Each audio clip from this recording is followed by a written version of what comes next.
بسم الله الرحمن الرحيم والصلاة والسلام على أشرف المرسلين. السلام عليكم ورحمة الله. J'ai dit lettre ouverte, message de bienvenue et invitation à repenser les noms pour renforcer la démocratie et l'unité nationale.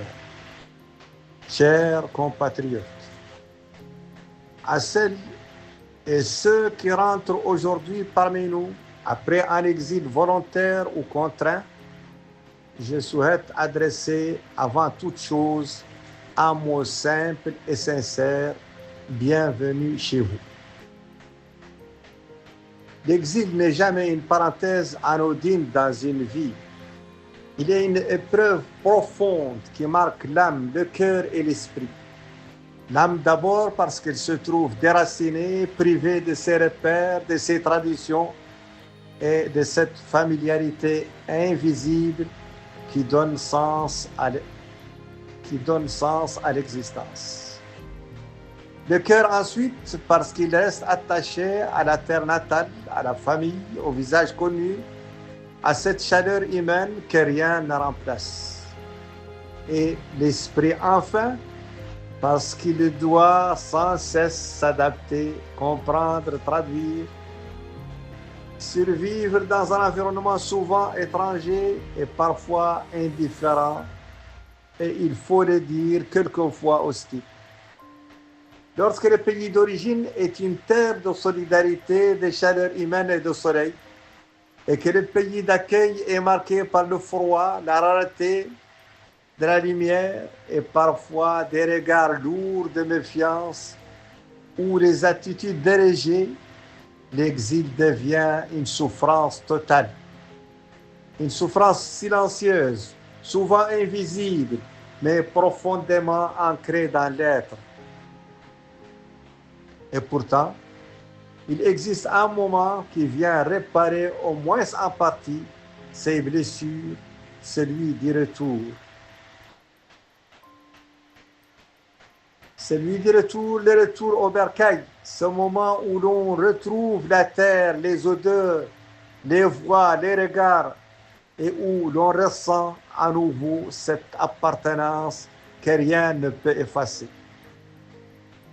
Ce moment est une joie immense, un soulagement, presque une renaissance. C'est dans cet esprit que j'accueille nos compatriotes récemment revenus. Et fidèle à nos traditions d'hospitalité, à cette grandeur du mort, Seigneur du désert, je suis tenté de marquer ce retour par un geste symbolique fort: offrir un taureau, des vaches, comme je l'avais fait en 2007 pour les premiers revenants du Sénégal au PK7 de Rosso et au lycée de Rosso à Garak, sous le régime de Sidi Ould Cheikh Abdallah. Ayant moi-même connu une forme d'exil intérieur en vivant loin de Nouakchott et en parcourant les régions de notre pays pendant les 6 dernières années, je mesure à ma manière ce que signifie être éloigné de ses repères. Aussi, je serai reconnaissant à celui qui pourrait indiquer le lieu le plus approprié pour accomplir ce geste d'hospitalité en y attachant le taureau et chameau à sacrifier dans l'espoir d'un renouveau, d'un nouveau départ, peut-être d'un nouveau baptême symbolique.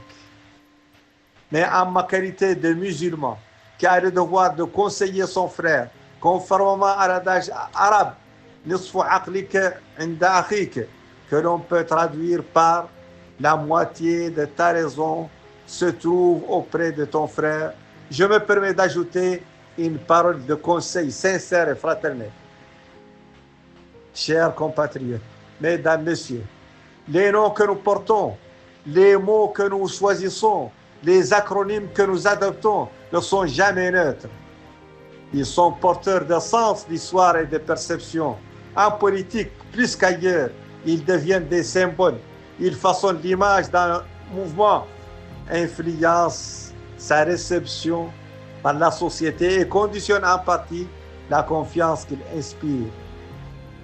Lorsqu'un nom ou un acronyme évoque la tension, la rupture ou l'embrasement, même de manière indirecte, il peut introduire une ambiguïté dans l'esprit du public. Il peut susciter des inquiétudes, nourrir des malentendus et affaiblir la portée du message politique. C'est en ce sens, c'est dans cet esprit que j'ai déjà dit ce que j'ai dit à Ira et de Ira. Je ne reviens pas sur ça. C'est dans cet esprit que je m'adresse en particulier au mouvement des Flammes. Ce nom, par sa force symbolique, évoque à la fois lumière et chaleur, mais aussi dans l'imaginaire collectif, le feu qui consume et qui détruit. C'est dans cet esprit que je m'adresse en particulier au mouvement des Flammes. Ce nom, par sa force symbolique, évoque à la fois la lumière et la chaleur, mais aussi, dans l'imaginaire collectif, le feu qui consume et qui détruit. Dans un contexte démocratique, où le langage devrait être un facteur d'apaisement et de rassemblement, cette ambiguïté mérite d'être interrogée. Il ne s'agit nullement de l'expression d'une attitude hostile envers des compatriotes. Il s'agit plutôt d'inviter à une réflexion sur la cohérence entre les messages portés et les symboles utilisés. Car une démocratie solide se construit avec des mots qui rassurent, qui unissent et qui ouvrent des perspectives. C'est pourquoi je suggère, dans un esprit de responsabilité et de fraternité, qu'un tel mouvement puisse envisager de faire évoluer son appellation, offrir au peuple et à la patrie un nom porteur d'unité, de justice et d'espérance, serait un geste fort, un geste qui marquerait un tournant, qui renforcerait la crédibilité et qui inscrirait pleinement l'action dans le cadre républicain. Mesdames, Messieurs, accueillir, réconcilier, construire, voilà les véritables flammes que nous devons entretenir.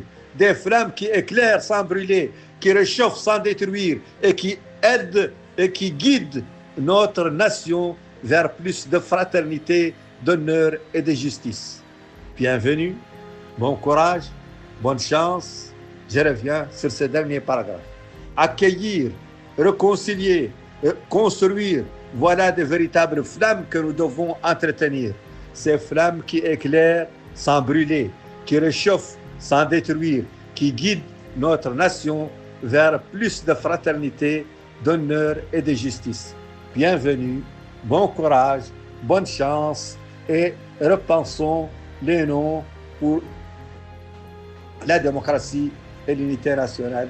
Mohamed Hassan, diplômé de l'Université de Paris 9 Dauphine, vous qui venez de France, expert comptable mauritanien, professeur d'université, président fondateur de l'Institut des IRS le 29 avril 2026. Wallahu waliyut tawfiq. Je vous remercie infiniment. À la prochaine.